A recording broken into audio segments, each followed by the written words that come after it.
10 मार्च हिंदी का एकदम 100% real paper मिल चुका है। नमस्कार बच्चों, अगर आप राजस्थान बोर्ड कक्षा 11 के स्टूडेंट हैं, 10 मार्च हिंदी पेपर की आप तैयारी कर रहे हैं, तो ये वीडियो आप सभी स्टूडेंट के लिए स्पेशल होने वाला है। इस वीडियो के अंदर मैं आपको राजस्थान बोर्ड कक्षा 11 हिंदी का एकदम 100% रियल पेपर इस वीडियो के अंदर देने वाला हूं। अगर आपने एग्जाम से पहले इस कंप्लीट पेपर को आपने अच्छे से तैयार कर लिया तो 10 मार्च हिंदी के पेपर में पूरे 100 नंबर आप फोड़ सकते हैं। और पूरा पेपर इस वीडियो के अंदर मैं आपको हल सहित बताने वाला हूं, तो वीडियो को आपको कहीं पर भी स्किप नहीं करना है, वीडियो को आपको कंप्लीट देखना है। पेपर को स्टार्ट करने से पहले आप सभी बच्चों से मेरी एक छोटी सी रिक्वेस्ट है कि सभी बच्चों को कमेंट बॉक्स में जय श्री श्याम जरूर लिखना है। श्याम बाबा के आशीर्वाद से 10 मार्च हिंदी का पेपर आपका एकदम अच्छा जाने वाला है और सभी बच्चे 10 मार्च हिंदी के पेपर में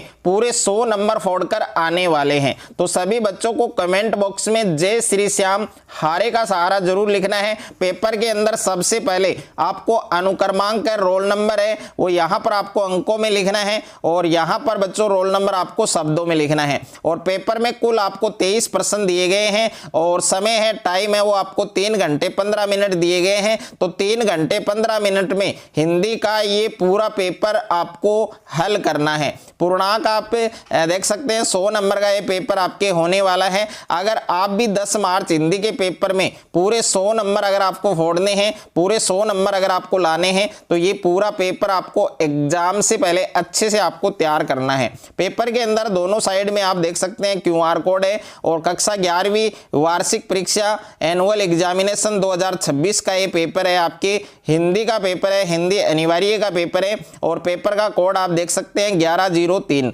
और सामान्य अनुदेश आपको दिए गए हैं कि परीक्षार्थी प्रश्न पत्र के पहले पृष्ठ पर अपना अनुक्रमांक का रोल नंबर है वो अवश्य लिखें और प्रत्येक प्रश्न के सामने उसका अंक बार अंकित है। तो पेपर के अंदर सबसे पहले बच्चों आपको खंड ए दिया गया है। खंड ए के अंदर प्रश्न संख्या 1 के अंदर ए ऑप्शन में आपको दे रखा है निम्नलिखित गद्यांश को ध्यानपूर्वक पढ़कर दिए गए प्रश्नों के उत्तर लिखिए। तो प्यारे बच्चों सबसे पहला जो प्रश्न है वो आपको गद्यांश का दिया गया है। इस गद्यांश को पहले आपको कंप्लीट पढ़ना है, ध्यानपूर्वक पढ़ना है। उसके बाद इस गद्यांश के अंदर जितने भी आपको प्रश्न पूछे गए हैं उन सभी प्रश्नों के उत्तर आपको इसी गद्यांश में से ढूंढकर आपको लिखने हैं और प्रत्येक प्रश्न के उत्तर आपको मिलेंगे। तो गद्यांश को आपको ध्यानपूर्वक पढ़ना है, केयरफुली पढ़ना है। तो गद्यांश को आप देख सकते हैं, प्रकृति मानव की चिर संगिनी रही है। अपने दैनिक जीवन के कामों से जब जब मनुष्य का मन उबा है तब तब उसने प्रकृति का आश्रय लिया है। प्रकृति की अनेक लीलाओं को देखकर मनुष्य उसकी ओर आकर्षित होता है। तो प्यारे बच्चों सबसे पहले जो गद्यांश आपको दिया गया है इस गद्यांश को आपको ध्यानपूर्वक पढ़ना है और उसके बाद इसमें जितने भी प्रश्न आपको पूछे गए हैं इन सभी प्रश्नों के उत्तर आपको देने हैं। तो सबसे पहला प्रश्न आपको पूछा गया है कि प्रस्तुत गद्यांश का उचित शीर्षक है। तो इसमें 4 ऑप्शन आपको दे रखे हैं। ए ऑप्शन में मानव और प्रकृति और बे ऑप्शन में प्रकृति के विविध रूप और स ऑप्शन में प्रकृति का महत्व और द ऑप्शन में है उपयुक्त सभी। तो इस प्रश्न का सही उत्तर आपके उपयुक्त सभी होगा, यानी द वाला जो ऑप्शन है वो आपका करेक्ट आंसर होगा। उसके बाद में बच्चों दूसरा प्रश्न आपको दिया गया है। यहाँ पर दूसरा प्रश्न आप देख सकते हैं कि मानव मन क्रमों से उबने पर किसका आश्रय लेता है। तो मानव मन क्रमों से उबने पर किसका आश्रय लेता है। ए ऑप्शन में प्रकृति का, बे ऑप्शन में माता पिता का और स ऑप्शन में धर्म का और द ऑप्शन में समाज का। तो दूसरे प्रश्न के अंदर आपका ए वाला जो ऑप्शन है वो आपका करेक्ट आंसर होगा, प्रकृति का। उसके बाद में देखिए तीसरा प्रश्न आपको पूछा गया है कि मनुष्य के मन पर किसके सौंदर्य का स्थायी प्रभाव पड़ता है। तो ए ऑप्शन में मानव कर्मों का, बे ऑप्शन में धार्मिक सौंदर्य का, स ऑप्शन में प्रकृति के सौंदर्य का और द ऑप्शन में शिल्प सौंदर्य का। तो तीसरे प्रश्न के अंदर आपका स वाला जो ऑप्शन है प्रकृति के सौंदर्य का, ये आपका करेक्ट आंसर होगा। उसके बाद में देखिए 4 नंबर प्रश्न आपको पूछा गया है कि प्रकृति का क्षेत्र है। तो प्रकृति का क्षेत्र किसको बताया गया है। ए ऑप्शन में संकीर्ण, ब ऑप्शन में है व्यापक, स ऑप्शन में है संकुचित और द ऑप्शन में है आंशिक। तो 4 नंबर प्रश्न का सही उत्तर आपके ब ऑप्शन हो जाएगा व्यापक। और उसके बाद में अगला प्रश्न दे रखा है आपके प्रश्न संख्या 5 आपको दिया गया है कि प्रकृति हर रूप एवं दशा में मानव का क्या करती रहती है। तो ए ऑप्शन में है संहार और ब ऑप्शन में है विक्षिप्त, स ऑप्शन में है उपकार और द ऑप्शन में है बहिष्कृत। तो 5वें प्रश्न का सही उत्तर आपके स ऑप्शन करेक्ट हो जाएगा उपकार। उसके बाद में बच्चों प्रश्न संख्या 6 आपको दे रखा है कि क्रियाकलापों शब्द में समास है। तो क्रियाकलाप शब्द है, इसमें कौन सा समास होगा। तो यहाँ पर ए ऑप्शन के अंदर आपको दे रखा है तत्पुरुष और ब ऑप्शन के अंदर दे रखा है क्रमधारी और स ऑप्शन में है द्विगु और द ऑप्शन में है द्वंद्व। तो क्रियाकलाप शब्द है, इसमें कौन सा समास है आपके द्वंद्व समास होगा। तो इसमें द वाला जो ऑप्शन है वो आपका करेक्ट आंसर होगा। उसके बाद में बच्चों सेकंड है आपके ब विकल्प में दे रखा है प्रश्न संख्या 1 के अंदर ब ऑप्शन में दे रखा है निम्नलिखित पद्यांश को पढ़कर प्रश्नों के उत्तर दीजिए। उद्याचल से किरण देनुए हाँक ला रहा, वह प्रभात का गवाला पूंछ उठाए चली आ रही, क्षितिज जंगलों से टोली दिखा रहे पंथ इस भूमि का। तो पहले इस पद्यांश को आपको ध्यान पूर्वक पढ़ना है, कंप्लीट पढ़ना है और उसके बाद इस पद्यांश के अंदर आपको जितने भी प्रश्न पूछे गए हैं इन सभी प्रश्नों के जो उत्तर हैं वो आपको देने हैं। तो यहाँ पर पहला प्रश्न आपको पूछा गया है कि प्रस्तुत काव्यांश का उचित शीर्षक लिखिए। तो प्रस्तुत काव्यांश पद्यांश का उचित शीर्षक क्या होगा। ए ऑप्शन में उद्याचल, ब ऑप्शन में किरण देनुए, स ऑप्शन में वसुधा और द ऑप्शन में प्रभात का गवाला। तो दूसरे प्रश्न के अंदर पहला जो प्रश्न है इसका सही उत्तर ब ऑप्शन हो जाएगा किरण देनुए। उसके बाद में दूसरा प्रश्न आपको पूछा गया है कि उद्याचल से किरण देनुए में किरण देनुए से क्या आशय है। तो ए ऑप्शन में किरण की देनुए, ब ऑप्शन में किरणों रूपी गाय, स ऑप्शन में किरणों की बनी देनुए और द ऑप्शन है इनमें से कोई नहीं। तो दूसरे प्रश्न का सही उत्तर आपके ब ऑप्शन हो जाएगा किरणों रूपी गाय। उसके बाद में नेक्स्ट है आपके तीसरा प्रश्न आपको पूछा गया है कि किरण रूपी गायों का समूह क्या चरता है। तो किरण रूपी गायों का जो समूह है वो क्या चरता है। ए ऑप्शन में है घास, ब ऑप्शन में है फूल पत्ते, स ऑप्शन में है अंधकार और द ऑप्शन में है रोशनी। तो तीसरे प्रश्न का सही उत्तर आपके स ऑप्शन हो जाएगा अंधकार। उसके बाद में देखिए 4 नंबर प्रश्न आपको पूछा गया है कि ग्वालिन किसे बताया गया है। तो ग्वालिन किसे बताया गया है। ए ऑप्शन में वसुधा, ब ऑप्शन में धरती, स ऑप्शन में पृथ्वी और द ऑप्शन में है उपयुक्त सभी। तो 4 नंबर प्रश्न का सही उत्तर आपके उपयुक्त सभी होगा, द ऑप्शन आपका करेक्ट आंसर होगा। उसके बाद में देखिए 5वां प्रश्न आपको पूछा गया है कि कवि ने कविता में किसका वर्णन किया है। तो ए ऑप्शन में प्रातःकालीन प्रकृति सौंदर्य का, ब ऑप्शन में है सूर्य का, स ऑप्शन में है पृथ्वी का और द ऑप्शन में है ग्वालों का। तो 5वें प्रश्न का सही उत्तर आपके ए ऑप्शन हो जाएगा प्रातःकालीन प्रकृति सौंदर्य का। उसके बाद में देखिए 6ठा प्रश्न है आपके कि उद्याचल से किरण देनुए में अलंकार कौन सा होगा।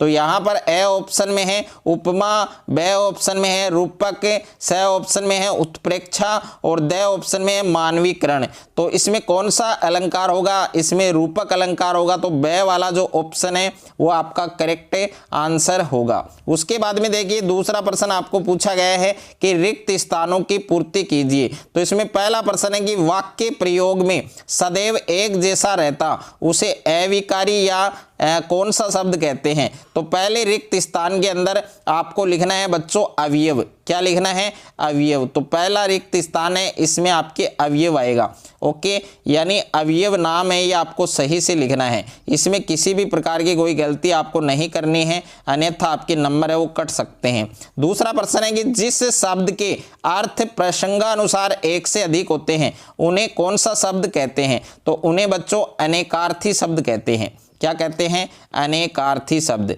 तो इसमें आपको अनेकार्थी लिखना है, इसमें क्या लिखना है, अनेकार्थी। उसके बाद में देखिए तीसरा आपको प्रश्न पूछा गया है कि सबके हृदय की जानने वाले को क्या कहते हैं। तो सबके हृदय की जानने वाले को बच्चों क्या कहते हैं, अंतर्यामी कहते हैं। तो इस रिक्त स्थान में आपको अंतर्यामी आपको लिखना है। क्या लिखना है, अंतर्यामी। उसके बाद में देखिए 4 नंबर प्रश्न है कि जो शब्द एक समान अर्थ वाले प्रतीत होते हैं वो शब्द कहलाते हैं। तो इसमें आएगा 4 नंबर में पर्यायवाची। 4 नंबर जो रिक्त स्थान है इसमें क्या आएगा बच्चों, पर्यायवाची आएगा। तो इसमें पर्यायवाची लिखना है। उसके बाद में देखिए 5वां है कि जिस वाक्य में एक उद्देश्य और एक विधेय हो वह वाक्य कहलाता है। तो 5वें में आएगा साधारण या सरल। तो इसमें साधारण भी लिख सकते हैं आप, इसमें आप साधारण भी लिख सकते हैं या फिर आप सरल भी लिख सकते हैं, दोनों उत्तर आपके सही हैं। उसके बाद में देखिए 6ठा है आपके आम्र तत्सम शब्द है। तो तद्भव शब्द क्या होगा, आम होगा। तो इसमें बच्चों आम लिखना है। उसके बाद में देखिए 7वां प्रश्न है जानने की इच्छा रखने वाला कहलाता है। तो इसमें होगा बच्चों जिज्ञासु। क्या होगा बच्चों, जिज्ञासु होगा। तो इसमें बच्चों आपको जिज्ञासु लिखना है। उसके बाद में देखिए खंड ब है और खंड ब के अंदर तीसरा प्रश्न है कि निम्नलिखित प्रश्नों के उत्तर एक पंक्ति में लिखिए। इसमें पहला प्रश्न है कि प्रतिक्रिया या फीडबैक किसे कहते हैं, प्रतिक्रिया या फीडबैक किसे कहते हैं। और दूसरा प्रश्न है इंटरनेट पत्रकारिता से क्या आशय है। तीसरा प्रश्न है नमक का दरोगा कहानी का संदेश क्या है। और 4 नंबर प्रश्न है मियां नसीरुद्दीन ने नान बाई का पेशा किससे सीखा था। और उसके बाद में 5वां प्रश्न है कि पथेर पांचाली फिल्म में कितनी रेलगाड़ियों की शूटिंग की गई। तो इस क्वेश्चन का करेक्ट आंसर आप सभी बच्चों को कमेंट बॉक्स में देना है। और जो स्टूडेंट इस क्वेश्चन का आंसर कमेंट बॉक्स में सही बताएगा उसका कमेंट है वो पिन किया जाएगा। उसके बाद में देखिए 6ठा प्रश्न है कबीर किस धारा के कवि हैं। 7वां प्रश्न है जीवन के अंतिम दिनों में मीरा कहाँ चली गई थी। और 8वां प्रश्न है घर की याद कविता के रचयिता कौन है। और 9वां प्रश्न है पेन कॉपी देकर तातुस ने बेबी को क्या लिखने को कहा। 10वां प्रश्न है शैल चित्रों के लिए प्रसिद्ध भारत की किन्हीं 2 गुफा स्थलों के नाम आपको लिखने हैं। उसके बाद में है खंड स और खंड स के अंदर बच्चों प्रश्न संख्या 4 है आपके समाचार के 6 कंकारों के नाम लिखिए। 5वां प्रश्न है लॉर्ड कर्जन ने कौन से जन विरोधी कार्य किए। 6ठा प्रश्न है गलता लोहा कहानी का मूल उद्देश्य स्पष्ट कीजिए। 7वां प्रश्न है जामुन का पेड़ कहानी में किस पर व्यंग्य किया गया है। 8वां प्रश्न है रजनी पटकथा के आधार पर शिक्षकों की समस्याओं पर प्रकाश डालिए। 9वां प्रश्न है कवि हताश निराश भारतीय जनता को जगाने का प्रयत्न करते हुए क्या कहता है। और 10वां प्रश्न है किवाड़ पेंटिंग क्या है। तो किवाड़ पेंटिंग के बारे में आपको लिखना है। उसके बाद में देखिए 11वां क्वेश्चन है कि बेबी हालदार के जीवन से हमें क्या प्रेरणा मिलती है। 12वां प्रश्न है कवि पास के अनुसार सबसे खतरनाक क्या है। 13वां प्रश्न है कुमार गंधर्व ने लता को बेजोड़ गायिका और युग का चमत्कार क्यों कहा है, यह आपको स्पष्ट करना है। उसके बाद में बच्चों खंड द है और खंड द के अंदर प्रश्न संख्या 14 है कि जन संचार माध्यमों के लाभ बताइए। और प्रश्न संख्या 15 है कवित्री निर्मला पुतुलू अथवा जवाहरलाल नेहरू का लेखक परिचय लिखिए। प्रश्न संख्या 16 है जामुन का पेड़ हास्य व्यंग्य कथा का मूल भाव स्पष्ट कीजिए। प्रश्न संख्या 17 है अशक महादेवी को कन्नड़ की मीरा मानना कहाँ तक समर्थक है, सार्थक है। प्रश्न संख्या 18 है किन्हीं 4 राज्यों के प्रमुख लोक नृत्यों का संक्षिप्त वर्णन आपको करना है। उसके बाद में अथवा में प्रश्न दे रखा है बच्चों कि चेलवांजी किसे कहते हैं, यह कुएं के भीतर किस तरह काम करते हैं। प्रश्न संख्या 19 है जल संरक्षण की महती आवश्यकता पर एक प्रतिवेदन लिखिए। अथवा में प्रश्न है उपेक्षित वृद्धावस्था पर एक आपको आलेख लिखना है। उसके बाद में बच्चों प्रश्न संख्या 20 कि निम्नलिखित गद्यांश की सह प्रसंग व्याख्या कीजिए। तो ये गद्यांश आपको दे रखा है, इस गद्यांश की आपको व्याख्या करनी है। और अगर आपको इस गद्यांश की व्याख्या नहीं आ रही है तो अथवा में भी आपको एक गद्यांश दिया गया है, इसकी व्याख्या कर सकते हैं। दोनों में से एक गद्यांश की आपको व्याख्या करनी है। प्रश्न संख्या 21 है नीचे लिखे पद्यांश की सह प्रसंग व्याख्या कीजिए। तो ये आपको एक पद्यांश दे रखा है और एक पद्यांश आपको प्यारे बच्चों अथवा में दे रखा है। तो दोनों में से एक पद्यांश की सह प्रसंग व्याख्या है वो आपको करनी है। प्रश्न संख्या 22 आपको दे रखा है, प्रधानाचार्य राजकीय उच्च माध्यमिक विद्यालय सीकर की ओर से पुलिस अधीक्षक सीकर को एक सरकारी पत्र लिखिए जिसमें बोर्ड की परीक्षा के दौरान विद्यालय परिसर में उचित पुलिस बल नियुक्त करने का अनुग्रह किया गया हो। और इसके अथवा में प्रश्न है आपके यहाँ पर, स्वयं को शासन सचिव शिक्षा विभाग रवि कुमार मानते हुए राज्य के समस्त संस्था प्रधानों को गुणवत्तापूर्ण शिक्षा को सुनिश्चितता हेतु एक अर्धशासक की पत्र आपको लिखना है। और उसके बाद में प्रश्न संख्या 23 है आपके कि निम्नलिखित में से किसी एक विषय पर आपको 300 शब्दों में निबंध लिखने हैं।